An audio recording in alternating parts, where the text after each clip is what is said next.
अस्सलाम वालेकुम स्टूडेंट्स। आज हमारे पास फर्स्ट ईयर का जो लेक्चर स्टार्ट हो रहा है वो है बेसिकली लेक्चर नंबर 63 और टॉपिक हमारे पास है stationery waves in air column.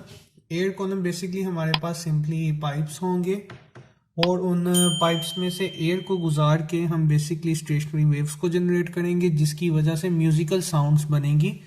Again जिस तरह हमने स्ट्रेस स्ट्रिंग के अंदर बात की थी कि मल्टीपल या फिर डिफरेंट फ्रीक्वेंसी की साउंड्स को जनरेट किया जा सकता है, इसी तरह यहाँ पे बेसिकली एयर वेव्स को यूज़ करते हुए हम डिफरेंट फ्रीक्वेंसी की साउंड्स बनाएंगे जो कि म्यूजिकल इंस्ट्रूमेंट के तौर पे यहाँ पे यूज़ होंगी।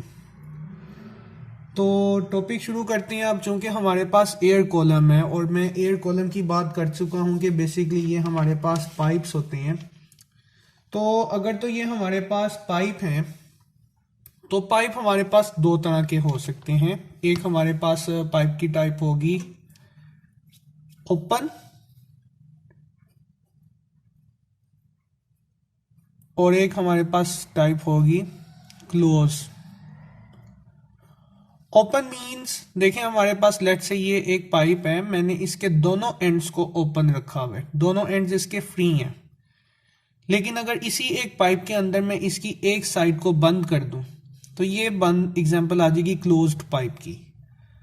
तो फिलहाल हमारे पास जो आज के लेक्चर में हमने डिस्कस करना है वो है हमारे पास ओपन पाइप। तो ओपन पाइप के अंदर मैंने तीन केसेस को डिस्कस करना है, इसीलिए मेरे पास तीन पाइप्स की फिगर्स आ गई।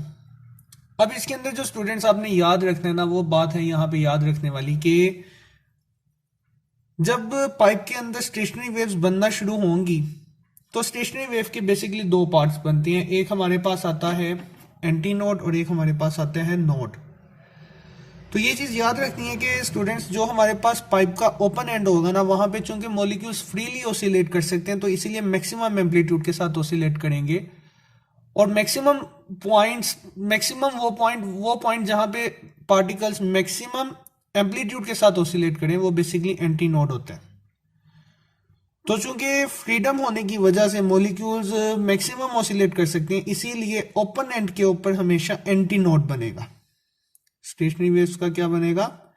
Anti node. जबकि हमारे पास पाइप का जो क्लोज एंड होगा वहां पे हमेशा हमारे पास नोड बनेगा। क्यों? क्योंकि वहां पे मॉलिक्यूल्स फ्रीली ऑसिलेट नहीं कर पाएंगे और वो पार्ट स्टेशनरी वेव्स का जो फ्रीली ऑसिलेट ना कर पाए वो बेसिकली हमारे पास नोड्स होती हैं। तो देखें अगर हम इसकी फिगर को कंप्लीट करना चाहें तो लेट से इस एयर पाइप की जो लेंथ है वो हम मान लेते हैं एल के बराबर है टोटल लेंथ।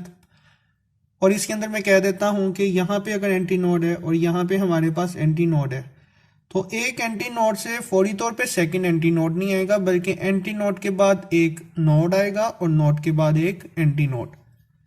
तो हमारे पास कुछ इस तरह की फिगर बनेगी।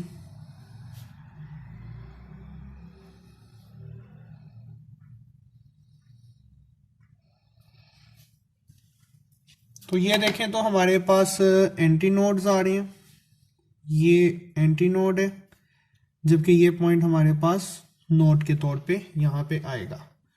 तो अगेन यहाँ पे भी हमारे पास बेसिकली डिफरेंट वेवलेंथ्स आनी है। तो हम मान लेते हैं अगर बात करें तो दो कंजेक्टिव एंटी नोड्स के दरमियान जो हमारे पास लेंथ होती है वो बेसिकली होती है लैम्डा बाय 2।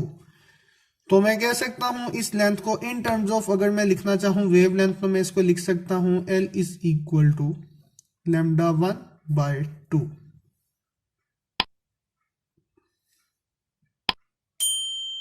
और अगर मैं यहां से लैम्डा 1 की वैल्यू निकालना चाहूं तो वो बन जाएगी 2L।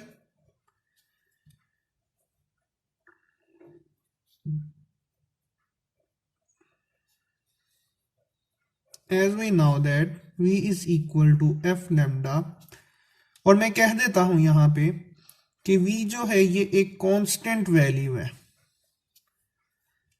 तो F को हम लिख सकते हैं V ओवर लैम्डा की फॉर्म में। तो नोट करें अगर V कांस्टेंट है तो फ्रीक्वेंसी वेवलेंथ के साथ चेंज होगी। अब चूंकि मैं लैम्डा 1 पे बात कर रहा हूं तो लैम्डा 1 पे हमारे पास फ्रीक्वेंसी F1 आएगी। F1 is equal to V over 2L। ये हमारे पास आ गई फर्स्ट फंडामेंटल फ्रीक्वेंसी, या फिर मैं कह सकता हूं फर्स्ट मोड ऑफ वाइब्रेशन की जो फ्रीक्वेंसी है, फर्स्ट मोड ऑफ वाइब्रेशन की फ्रीक्वेंसी हम निकाल चुके हैं। मतलब मैं इसको यूं लिख सकता हूं,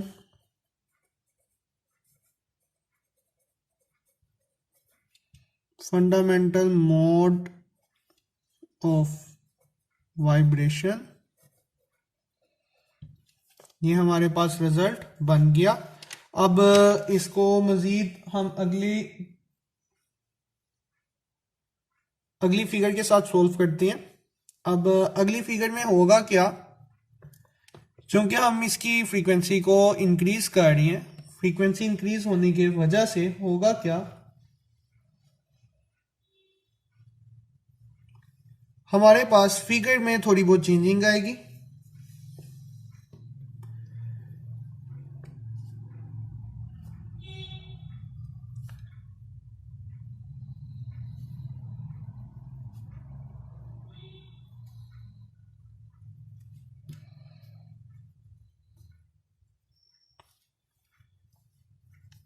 अगर अब हमारे पास ये केस बन रहा हो तो इसके मुताबिक हमारे पास ये एंटीनोड, एंटीनोड, एंटीनोड, नोड और ये हमारे पास नोड। और जाहिर सी बात है ये चेंज हमारे पास तभी आएगा जब हम साउंड की फ्रीक्वेंसी को चेंज कर रहे होंगे, और वही चेंज बेसिकली हम यहाँ पे निकालना चाह रहे हैं। तो इसमें नोट करें, हमारे पास एंटीनोड से एंटीनोड लेमडा बाय 2 और एंटीनोड नेक्स्ट एंटीनोड तक लेमडा बाय 2। तो जो ये टोटल हमारे पास लेंथ थी इस पाइप की, वो किसके बराबर लिखी जाएगी, lambda by 2 and lambda by 2, मतलब हाफ और हाफ मिलके हमारे पास फुल वेवलेंथ आ जाएगी। तो इस को हम यूँ लिख लेते हैं फिलहाल, lambda by 2 plus lambda by 2। चूंकि वेवलेंथ चेंज हो चुकी है इसीलिए 2 के साथ लिखा जाएगा। एल का रिजल्ट हमारे पास आ जाएगा लेमडा 2 के बराबर। अगेन फ्रीक्वेंसी की बात करें, वेलोसिटी तो कांस्टेंट है, वेवलेंथ चेंज होने से फ्रीक्वेंसी चेंज हो जाएगी। रिजल्ट हमारे पास बनेगा, फ्रीक्वेंसी की बात करें तो v over lambda 2 f2 is equal to, मेरे पास v की जगह आ जाएगा वैसे ही और लेमडा 2 की जगह आ जाएगा l। ये हमारे पास रिजल्ट बन गया। अब देखें, अगर मैं इसको फंडामेंटल फ्रीक्वेंसी की फॉर्म में लिखना चाहता हूं तो मैं सिंपली क्या करूंगा, 2 से इसको मल्टीप्लाई और डिवाइड कर दूंगा, जिसकी वजह से मेरे पास जो रिजल्ट आएगा वो कुछ इस अंदाज में चेंज हो जाएगा। f2 is equal to 2v over 2l। अब देखें ये हमारे पास फंडामेंटल फ्रीक्वेंसी आ चुकी है, तो हम इसको क्या लिखेंगे, f2 is equal to 2 times of f1। जिस तरह ये हमारे पास फर्स्ट हार्मोनिक था, ये अब हमारे पास सेकंड हार्मोनिक आ जाएगा। इसी तरह इससे नेक्स्ट अगर हम केस को डिस्कस करें तो उसमें हमारे पास फिगर कुछ इस अंदाज में बनेगी।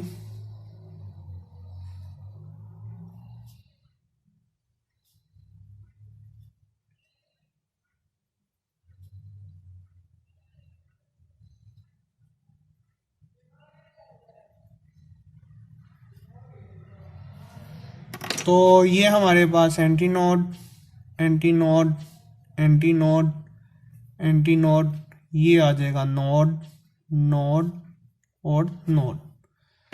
तो इस केस में अगर हम लेंथ निकालते हैं तो lambda by 2, lambda by 2 full wavelength आ गई, और यहाँ से मजीद हाफ ऐड करेंगे तो 3 लेमडा बाय 2 बनेगा।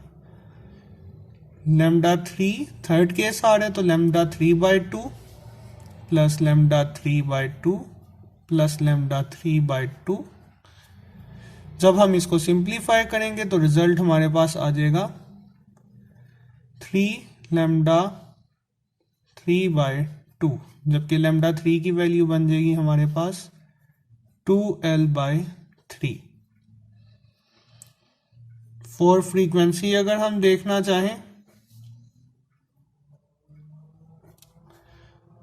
तो फॉर फ्रीक्वेंसी हमारे पास जो रिजल्ट बनेगा वो हमारे पास आ जाएगा F3 is equal to V over lambda 3, और लेमडा 3 की वैल्यू जब हम इंसर्ट करेंगे तो वो लिखा जाएगा V ओवर 2L ओवर 3, जो कि रिजल्ट बन जाएगा 3V ओवर 2L। अगेन इसके अंदर अगर इस चीज को हाईलाइट किया जाए तो ये तो फंडामेंटल फ्रीक्वेंसी के बराबर आ चुका है। तो थर्ड हार्मोनिक जो है हमारे पास वो क्या लिखा जाएगा, is equal to 3 times of fundamental frequency. तो अगेन अगर हम इन तीनों रिजल्ट्स का कंपैरिजन लें तो 1 पे तो फंडामेंटल है, 2 पे 2, 3 पे 3। तो हमारे पास जो इन जनरल इसका रिजल्ट बनेगा वो क्या आएगा हमारे पास, Fn is equal to n times F1, या फिर हम इसको यूं भी तो लिख सकते हैं, n वैसे लिखें, F1 की जगह fundamental frequency V over 2L, जबकि n की वैल्यू यहां पे हमारे पास क्या है, 1, 2, 3 एंड सो ऑन। तो मतलब जिस हार्मोनिक पे हम रिजल्ट निकालना चाहते हैं उतने हार्मोनिक की n पे वैल्यू लगानी है और उसके लिहाज से हमारे पास उसकी फ्रीक्वेंसी आ जाएगी। तो ये हमारे पास स्टूडेंट्स आज का लेक्चर था जिसमें हमने किसको डिस्कस किया, ओपन पाइप को डिस्कस बेसिकली किया, और ओपन पाइप के डिफरेंट केसेस को लेते हुए, मतलब जिसमें मैंने फर्स्ट, सेकंड और थर्ड 3 केसेस को लेते हुए उसकी फंडामेंटल फ्रीक्वेंसी को कैलकुलेट किया। तो ये स्टूडेंट्स हमारे पास आज का लेक्चर था। इसके एंड पे अगर आप चाहें तो वेवलेंथ का रिजल्ट भी खुद निकाल सकते हैं, जैसा कि आपकी बुक में उसने लिखा भी होगा। तो वो रिजल्ट अब आपने खुद फाइंड करने। मैं इसी के साथ अपने आज के लेक्चर को एंड करता हूँ। अपना ख्याल रखिएगा। खुदा हाफिज।